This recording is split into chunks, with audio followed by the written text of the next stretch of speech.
pembatalan itu tidak semudah seperti nama lain dari cerai, bukan. Bukan nama lain dari perpisahan juga. Pembatalan itu artinya adalah again ya, marriage and Catholic for me personally it's totally different, you know.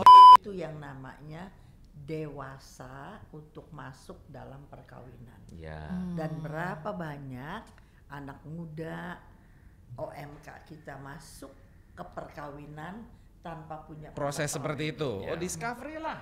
Discovery. Jangan cuma pada saat mau nikah aja datang ke gereja, tapi ketika memang sudah menjalani kehidupan rumah tangga, gereja tuh tetap menjadi perpanjangan tangan Tuhan yang paling pertama ya. Setiap orang bisa punya pandangan yang berbeda-beda, bahkan untuk satu hal yang sama. Bagaimana pandangan kita dalam kacamata iman Katolik terhadap fenomena yang terjadi di sekitar kita? Bersama dengan saya Maria Kristi Dan saya Christian Reynaldo dalam Persepsi, perbincangan rohani seputar sensasi.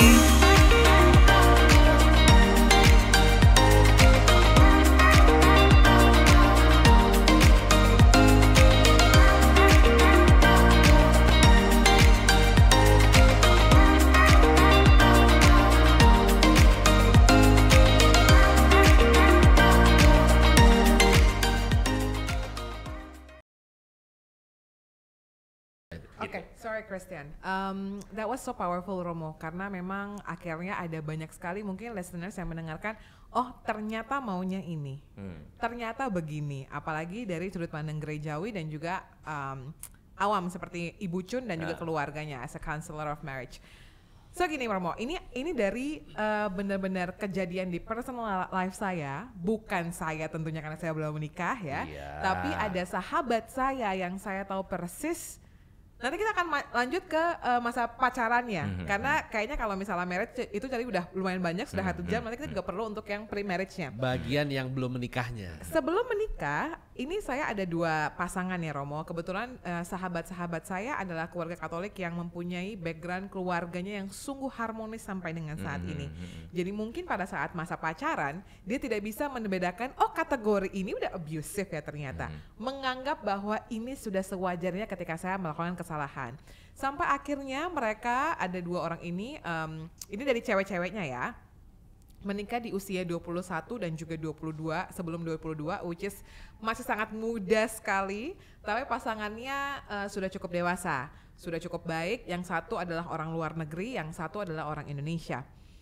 Yang satu ini, pasangan yang pertama, dua-duanya punya karir yang sangat cemerlang, sampai akhirnya sahabat saya mengikuti sang suami ke New Zealand, negara yang paling indah dan segala macamnya, sampai akhirnya dia mengalami KDRT dan dia kembali ke Indonesia kurang lebih sudah 2 sampai dengan 3 tahun. Lalu orang ini mengaku bahwa kayaknya udah nggak bisa deh, orang ini pasangannya ini sudah menjadi setan. Akhirnya sang laki-laki menjalani kehidupannya di luar negeri, dan yang wanita menjalani kehidupannya di Indonesia. Dan lalu sampai dengan saat ini sudah jalan ke 3 atau ke 4 tahun, saya nggak tahu persisnya, tapi yang sudah 3-4 tahun. Dan akhirnya sang wanita ini dibantu oleh, saya nggak akan sebut Romonya siapa, tapi dibantu Romo untuk menjalani yang namanya perpisahan. Kenapa? Karena ada background dari tante sang wanita ini ketika mungkin KDRT-nya, nah ini saya nggak tahu ya, KDRT-nya sudah sangat parah sekali, lalu diajukan ke gereja Katolik, perceraian sampai dengan 25 tahun, which is tantenya itu menikah lagi di usia 60-an selama 25 tahun sampai menunggu si keputusan perceraian dari gereja Katolik itu, baru akhirnya dia bisa menikah lagi dengan gereja Katolik. Ini nyata, ini ada di dekat saya. Kalau saya jujur belum bisa memberikan komentar. Yang saya bisa lakukan sebagai sahabatnya adalah mengajak si wanita ini kembali ke gereja, mengkonsultasikan dengan Romo. Karena itu adalah tugas saya sebagai teman dan juga sebagai awam. Saya nggak bisa ikut campur, dan gimana keputusan kembali dia yang ambil. Dan saya juga yakin bahwa kasus ini tuh banyak, karena ternyata ketika saya sering sharing cerita sebuah sahabat saya, banyak juga orang yang mengaku, ya lo lihat aja kenapa gue pelayanan selalu sendiri, karena ini gue sekarang lagi ada di masa yang tidak baik dengan suami gue. Dan rata-rata di lingkungan saya adalah seorang perempuan, karena laki-lakinya ya udah hidup bebas aja, dia nggak mau kenal firman. Ada yang punya anak, ada yang enggak. Kebetulan yang sama luar negeri ini dia nggak punya anak, belum punya anak. Ini lu lagi ngomongin gue bukan sih? Bapak kan ketika Kelapa Gading ya Pak? Oh ya kebetulan. beda ya. Oke, Kalau oke. misalnya Kelapa Gading masuk di luar mana ya? Di luar apa tuh? Oke. Nah itu gimana Nah, ya? sebetulnya Mo? relasi kepada imam itu bukan berarti imamnya kayak tadi kan ya, bahwa kok Romo nggak menikah bisa tahu gitu kan. Sebetulnya bukan soal tahu atau enggak, karena nanti kalau misalnya kalian itu misalnya memohon anulasi, kan nggak bisa awam satupun. Jadi harus ke Romo gitu loh, artinya supaya apa? Supaya track recordnya itu ada di gereja. Ya. Jadi pada saat nih Romo saya terkena ini misalnya, jadi dilaporkan, saya mau berpisah nih sementara, oke, nanti jangan lupa misalnya dia seminggu terus balik lagi. Siapa tahu udah sama-sama berpikir bisa sembuh apa boleh. Tapi itu kan sudah ada track record. Seandainya terjadi lagi dan akhirnya mau memutuskan untuk bukan pisah. Jadi sebetulnya kalau tadi dibilang pisah perceraian di dalam gereja nggak ada. Yang ada adalah dia itu sudah memisahkan diri dan kemudian bercerai secara sipil. Sipil kan nggak diurusin oleh gereja. Nah setelah itu dia punya pasangan baru. Pasangan baru ini kemudian akan dinikahinya. Sebelum nikah dia minta yang namanya anulasi. Jadi anulasi itu bukan pengesahan perceraian. Jadi syarat anulasi itu apa? Kamu sudah cerai sipil, which is itu bukan gereja ya. Yang kedua kamu sudah punya pasangan. Dan yang ketiga kamu akan menikah. Jadi kalau baru pacaran aja minta anulasi buat apa? Ya karena saya punya pacar. Terus buat apa? Belum ya kuat. baru punya pacar, ya nggak usah minta. Kamu belum tentu nikah sama dia, ngapain anulasinya nggak berguna. Jadi anulasi itu harus cerai sipil, jadi harus ada suratnya. Lalu punya pasangan dan akan menikah. Kalau ketiga hal ini tidak ada, nggak bisa minta anulasi. Jadi tetap tidak ada perceraian di dalam gereja Katolik.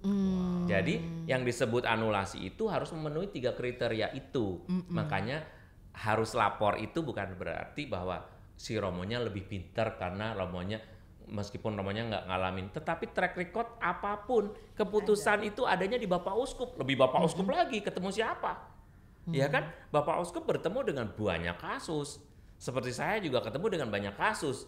Ibu Cun tadi diperkaya dengan kasus-kasus dari keluarga. Kalau dari keluarganya sendiri pasti beda ceritanya. Karena suaminya baik, anaknya juga baik. Tetapi kan diperkaya. Seperti saya juga nggak berkeluarga, tetapi saya diperkaya oleh kasus dari pengalaman orang. Saya sering mengatakan bahwa ini loh, dokter kandungan itu kalau laki-laki pasti nggak pernah mengandung loh. Ya iyalah. Dokter jiwa itu nggak pernah loh sakit jiwa, nggak boleh dia sakit jiwa.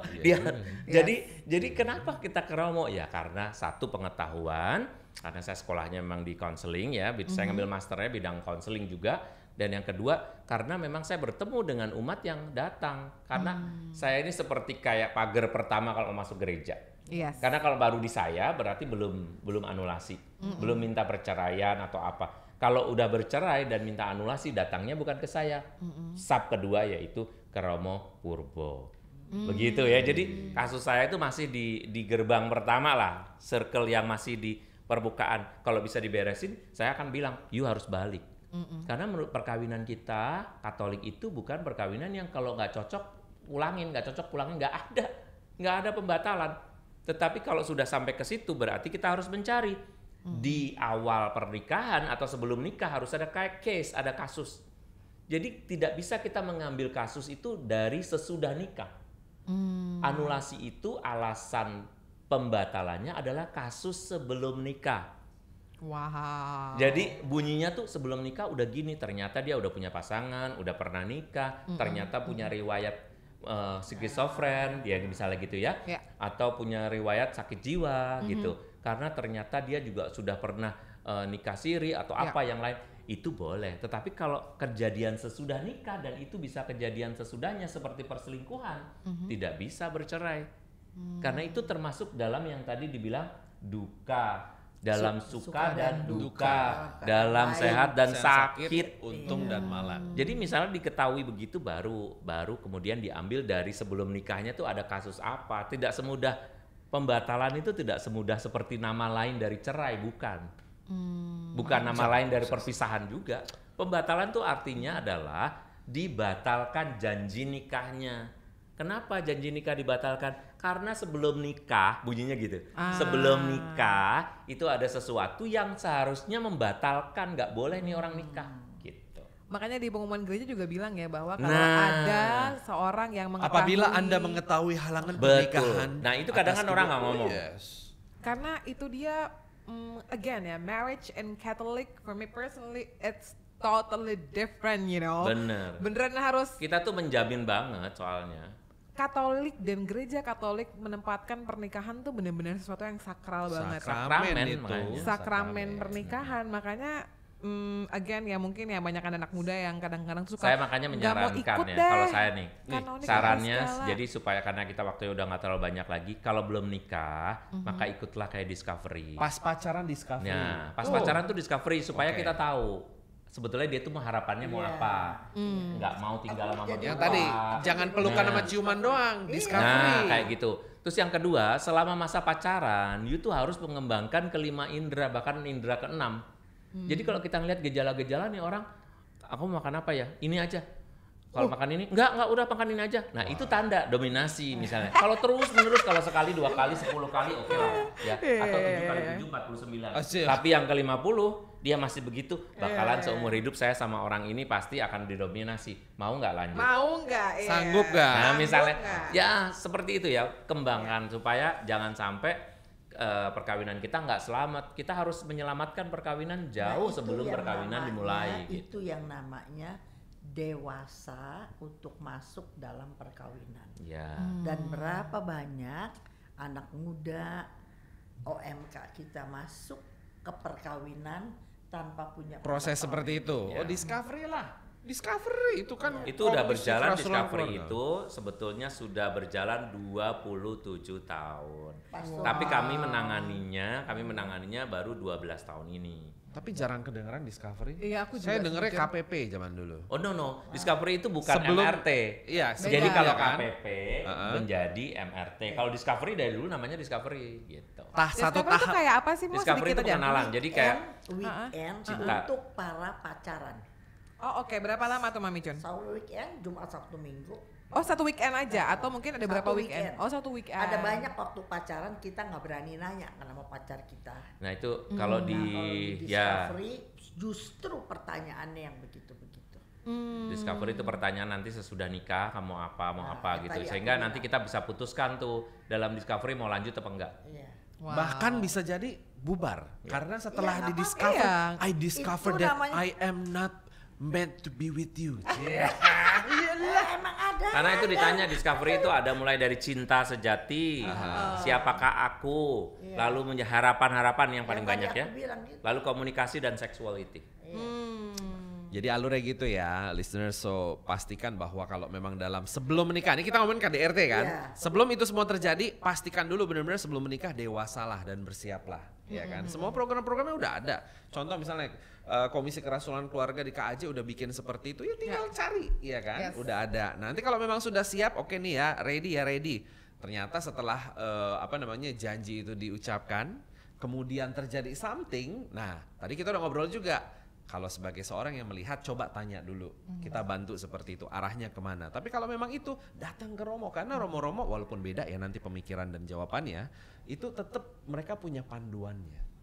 Jangan cuma pada saat mau nikah aja datang ke gereja, tapi ketika memang sudah menjalani kehidupan rumah tangga, gereja tuh tetap menjadi perpanjangan tangan Tuhan yang paling pertama ya. Betul. Back again to church, apalagi kalau Katolik balik lagi ke ajaran-ajarannya. Nah itu kalau kehidupan pacarannya normal-normal aja. Yang normal-normal aja belum tentu tahu Discovery.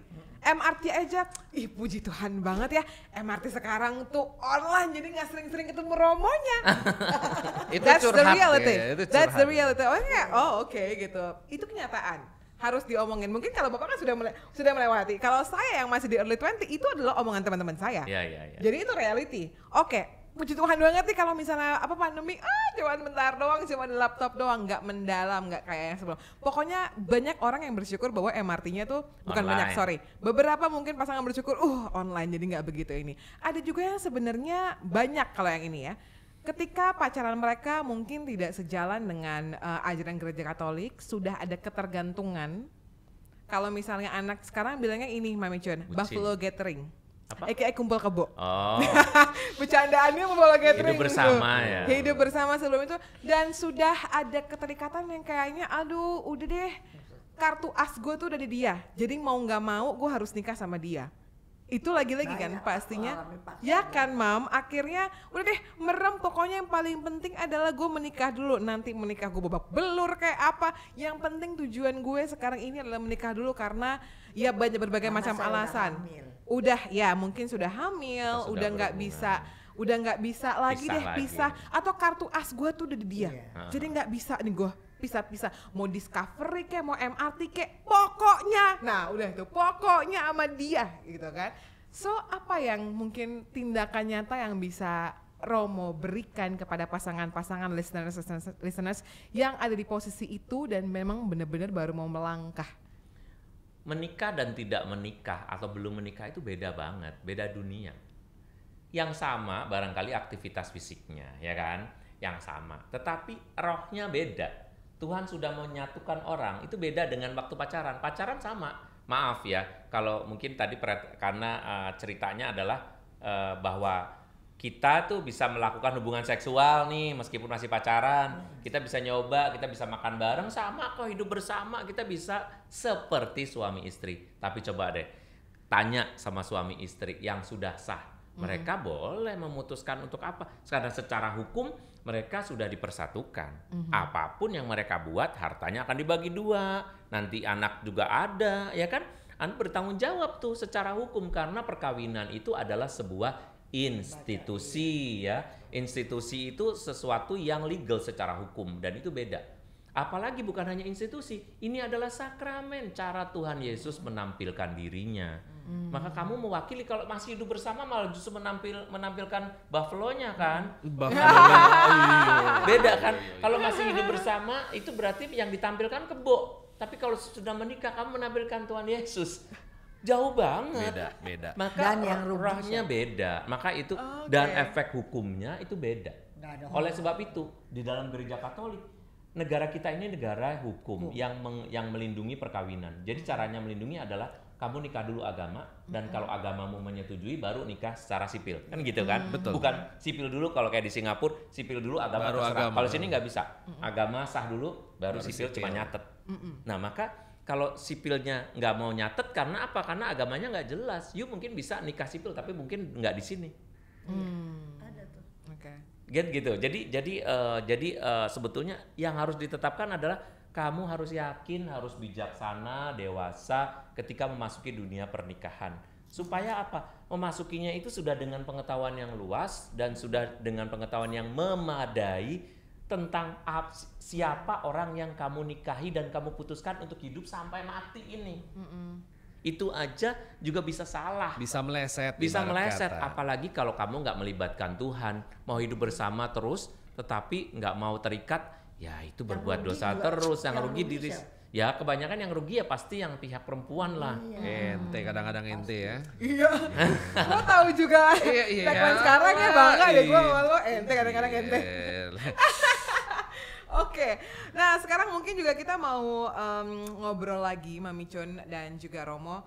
Ketika mungkin orang-orang di luar sana yang tidak dapat menahan komentarnya sebagai orang sekitar, baik untuk yang di pacaran yang baru mau menikah atau mungkin orang-orang yang sudah di KDRT gitu loh. Apa komentarnya? Contohnya. Ini yang paling dekat adalah keluarga. Karena gini, keluarga kan tidak akan rela siapapun anggota keluarganya. Kalau sudah di KDRT ya? Iya, baik itu posisinya di laki-laki atau perempuan, anaknya itu mengalami kekerasan. Jadi sudah pasti dan mostly komentarnya udahlah, pisah aja. Sudahi saja, karena again ada perasaan family di situ kan, nggak rela familynya tuh mengalami sesuatu yang tidak harus dialami. So sebetulnya apa yang mungkin kita bisa lakukan untuk menahan diri kita tidak berkomentar jauh atau tidak salah memberikan input, masukan. Nah ini mungkin Mami Chun kali yang sebagai konselor yang bisa lebih nyata. Saya pegang ada 3-4 bukan 1-2 yang perkawinannya terpaksa. Akhirnya mesti kawin. Tapi sampai hari ini fine-fine. Tapi mereka datang kepada Yesus. Dan beres. Sebab Tuhan Yesus bilang, ratapan bisa diubah jadi tarian. Dan kita pegang janji itu. Bukan uji orang lain, tapi ujilah dirimu sendiri. Jadi bukan mengubah monster yang ada di orang lain, tapi kan kalahkan monster yang ada di dalam dirimu. Kalau dua-dua berbuat begitu, pasangan itu sampai hari ini udah tua-tua jalan. Jadi apapun kalau saya bilang, datang kepada Tuhan gak pernah terlambat. Ya. Apapun kasusnya, apapun kejadiannya, kadang-kadang yang gak masuk akal gitu, yang gak masuk akal. Tetapi kalau Tuhan masuk, kita undang, kan ada lagunya. Ku undang Yesus masuk ke perahuku, walaupun ombak tinggi, aku sampai ke seberang. Yes. Gitu. Jadi kalau kita cuman ngomong, saya cuman ngomong, pintar ngomong, tapi saya nggak ngalami kasus seperti dia. Maka ketika orang datang kepada dia, saya nggak pernah berusaha untuk menjadi konselor pas paling bagus, bukan. Setiap kali orang datang ke saya pasti bawa dia kepada Yesus. Semakin banyak dia cerita, dia datang, aku kasih 3 ayat, aku kasih 5 ayat, lain minggu, lain bulan datang lagi, dia telepon lagi, aku kasih ayat, lama-lama dia ikut PA. Dan lama-lama Tuhan mengubah pola pikirnya. Wow, that's powerful. Jadi bukan dari ngomongin udah pisah aja, apalagi tadi Romo Oh, bilang berani. tidak ada seorang pun yang boleh menyarankan perceraian, perpisahan, Iya. melainkan keputusan orang itu sendiri. Tuh dengerin netizen ya. Jadi listeners Yes. yang biasanya lambenya mulai seperti itu. Itu maminya, biasanya maminya. Yes, itu faktanya lah ya. Faktanya. Maminya bilang, Mbak An lu pisah sekarang mumpung lu masih muda. Mumpung lu masih laku. Iya, mumpung lu masih Ini pernah denger laku. di mana ya? Ada yang ngomong gitu. Oke, itu kan dari Ibu Cun ya. Kalau dari Romo Erwin sendiri, ini mungkin satu lagu yang bisa menguatkan orang kalau misalnya Mampus. Enggak. Takut banget loh. Karena kenapa saya ngomong satu lagu? Iya. Karena tadi Mami Cun Ibu sudah Cun bilang, ada ada ngomong soal pujian. apa perahu apa tadi lagunya? Gimana? Mengubah ratapan menjadi Mengubah, tarian, ya. Undang Tuhan yang menjadi nahkoda yang Iya. paling utama. Maka engkau akan sampai di seberang walaupun Iya. ombak macam-macam. Itu Tapi kan- kalau datang kepada Yesus, Yes. di Penguat dalam dari nama lagu. Yesus, Penguat tidak kalau ada. dari saya ya ada satu lagu nih mungkin itunya aja ya Refrennya. Satu-satunya yang ku andalkan, satu-satunya yang ku percaya, Engkau sumber kekuatan, sumber pengharapan, sumber kedamaian. Kalimat itu tadi yang dikatakan oleh Ibu Cun, sesuatu yang menginspirasi, betul nggak? Dengan catatan datang berdua. Datang berdua artinya memang dua-duanya mau disembuhkan, sehingga tidak hanya sebelah yang mau belajar, yang sini dibiarin, harus diundang. Jadi yang pertama, langkah pertama adalah kalau memang mau diperbaiki kan harus dua-dua pihak mau diperbaiki. Orang tua mungkin bisa, kamu panggil pasanganmu. Apa yang sebetulnya terjadi? Dia boleh ngomong sama saya tidak mau berpihak meskipun kamu anak saya, tapi aku nggak mau ngebela kamu kalau kamu memang salah. Jadi panggil suamimu atau istrimu yang bersalah mukul kamu itu, mami atau papi atau papa, mama, ibu, bapak akan mendengarkan. Nah, itu kalimat yang bagus. Supaya setelah itu bisa diklarifikasi. Kalau orang tuanya bukan seorang konselor pun paling nggak pernah mendengar. Seorang kalau berani ngomong pada orang tua berarti dia kan harus mengatakan kebenaran karena ada pasangannya, ya kan? Kalau masih nggak bisa lagi, orang tuanya nggak bisa ya kita harus menyarankan dia untuk datang kepada konselor, untuk datang kepada ahlinya, ya karena itu penting sekarang. Kehadiran konselor, terutama konselor Katolik, itu sangat membantu supaya mereka tidak hanya sekedar ya cerai ya lepas kalau kamu gitu. Karena psychologically adalah korek kalau bilang kamu menderita, kamu nggak bahagia, pisah aja. Psychologically, tetapi secara iman kita nggak bisa begitu. Secara iman kita harus memikirkan berpuluh-puluh kali. Yang penting adalah mencari kebenaran. Tapi mencari kebenaran itu penting loh ya. Bukan hanya sekedar omong kosong nih gitu. Mencari kebenaran yang mana. Dan jangan sampai membahayakan. Kalau kita menyarankan itu, nggak boleh menyarankan sampai pada tindakan yang direktif. Biar dia masuk, biar dia sendiri yang menangani hidupnya. Karena dia sudah cukup dewasa. Dan sarankan kamu juga harus mengintrospeksi diri. Kenapa bisa terjadi seperti itu? Kita nggak boleh ngomong asal-asalan. Dan ini juga menurut saya adalah satu masukan buat orang tua atau kerabat atau siapapun. Kalau mendengar itu Anda sebagai seorang Katolik pasti. Ya, saya hanya memberi saran kepada orang Katolik. Pikirkan bagaimana membuat perkawinan itu mensejahterakan keduanya. Bukan sekedar memisahkan atau menyelesaikan persoalan dengan pemisahan gitu. Tapi harus diberi inspirasi yang lebih lengkap seperti yang tadi sudah saya sampaikan di awal. Terima kasih. Kita boleh berikan tepuk tangan dong untuk Romo dan juga Ibu Chun hari ini, karena ternyata memang perbincangan KDRT ini mudah-mudahan boleh memberikan sedikit penerangan di 90 menit perbincangan kita. Listeners, thank you so much for tuning in. Mudah-mudahan kamu bisa mendapatkan apa ya? Pastilah bukan mudah-mudahan inspirasi, insight, seenggaknya pembuka cahaya. Mungkin listeners yang sekarang lagi berjalan dalam kegelapan gitu. Oh oke, I know. Aku tuh harus kemana? Lagi-lagi kembalilah kepada gereja, dan kita juga pastinya berdoa dimanapun listeners mendengarkan ini, apapun situasinya, ini bisa menjadi jawaban buat listeners dan bisa mengambil langkah selanjutnya. Datang ke konselor yang mungkin sudah menikah, datang ke gereja, konsultasikan dengan Romo, atau mungkin yang belum menikah, yang baru menikah, sadar betul bahwa memang harus adanya keyakinan yang tepat, kebijaksanaan dan dewasa dalam iman yang memadai. Karena lagi-lagi ketika berbicara mengenai pernikahan, ini adalah dunia yang berbeda.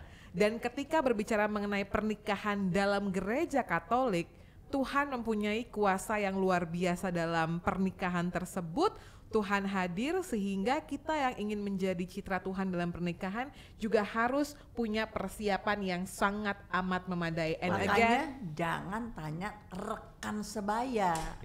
Banyak orang tanya rekan sebaya. Ya, kalau gue kayak lu juga, gue sudah cerai, gue tinggal. salah bertanyanya. datang makanya malah ke counselor and church.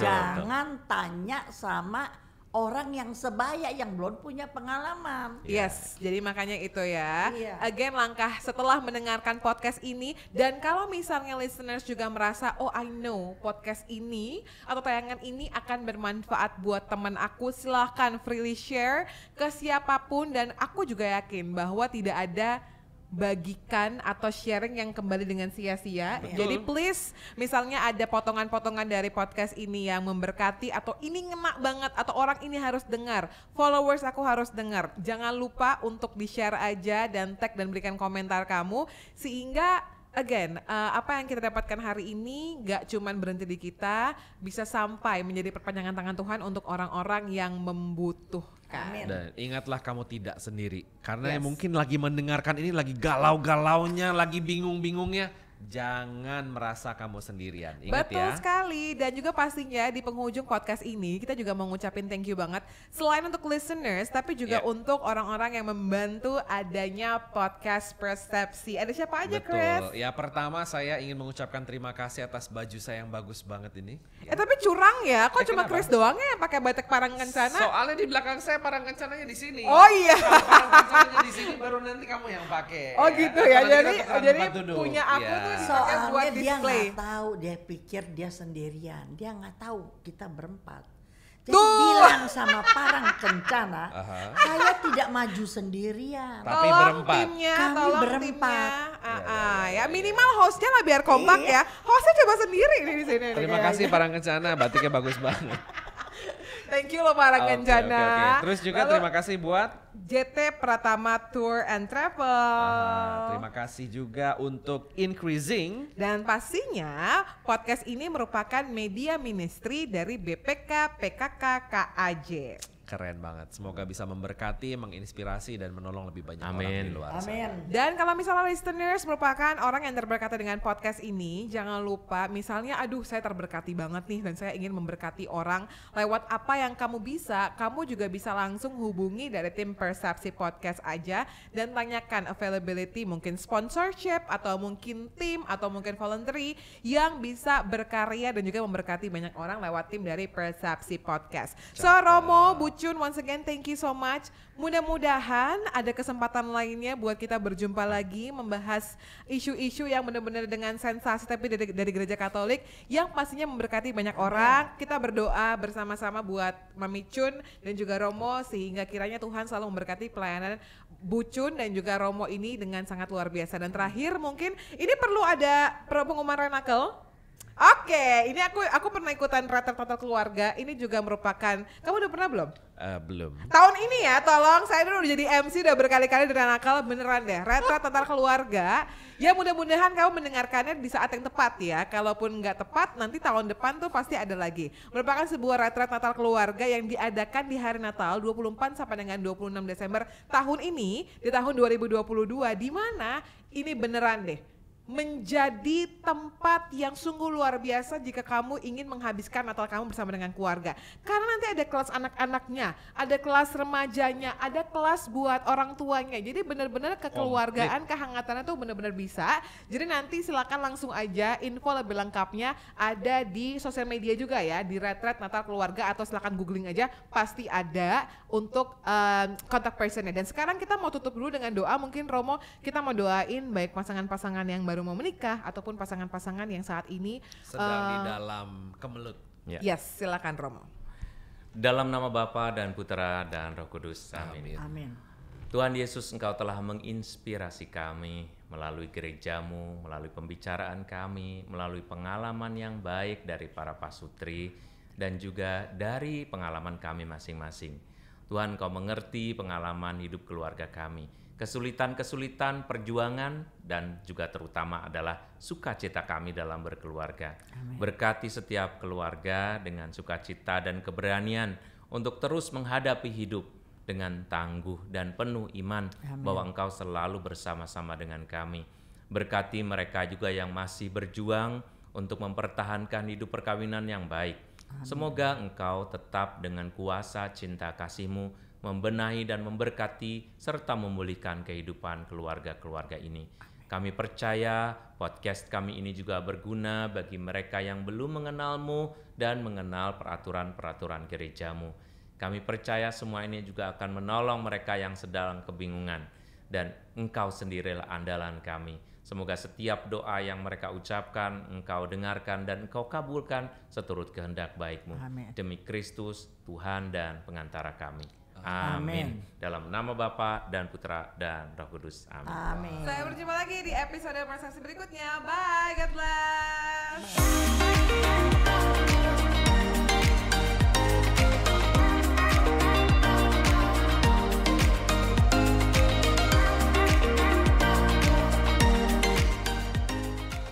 Bam bam bam bam bam bam bam bam bam bam bam bam bam bam bam.